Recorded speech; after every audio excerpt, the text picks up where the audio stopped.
Hello, everyone, and welcome back to our channel. Today, we're diving into the world of dividend exchange traded funds, or ETFs, to explore one of the most popular monthly paying dividend ETFs in the market, SPHD. We'll analyze its performance, compare it to its competitors, and determine whether it truly deserves the title of the best monthly paying dividend ETF. So let's get started. Even when you feel low, you can still go. Even when you feel slow, you can still go.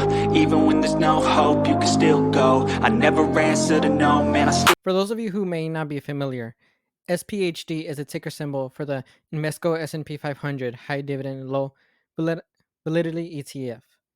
Its primary objective is to provide investors with exposure to high dividend yielding companies from the S&P 500 while minimizing volatility.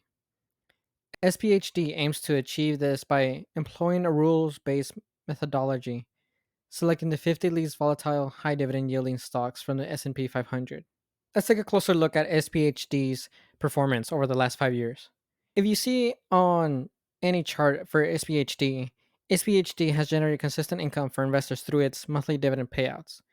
But we must remember that past performance doesn't guarantee future results. One of the primary attractions of SPHD is its impressive dividend yield, which has historically been higher than the overall market average. Additionally, the monthly distribution schedule offers a consistent income stream for investors who rely on dividends for cash flow or reinvestment. Although SPHD seeks to reduce volatility compared to other high dividend ETFs, it's essential to acknowledge that it doesn't entirely eliminate market risk.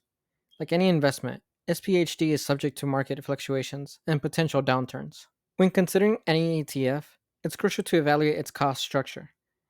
SPHD's expense ratio is competitive among dividend focused ETFs, but investors must consider this factor when assessing the overall performance.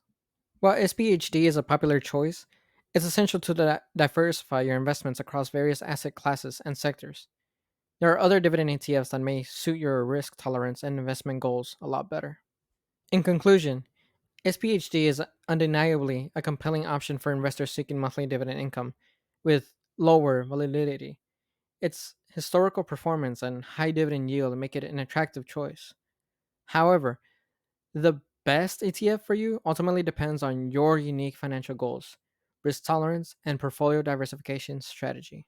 Remember, always conduct thorough research, consult with a financial advisor if needed, and make well informed decisions to build a robust and balanced investment portfolio. If you found this video helpful, please give it a thumbs up and consider subscribing to our channel for more informative content like this. Thank you for watching, and until next time, happy investing. Even when you feel low, you can still go. Even when you feel slow, you can still go. Even when there's no hope, you can still go. I never answer to no, man, I still go. Go, go.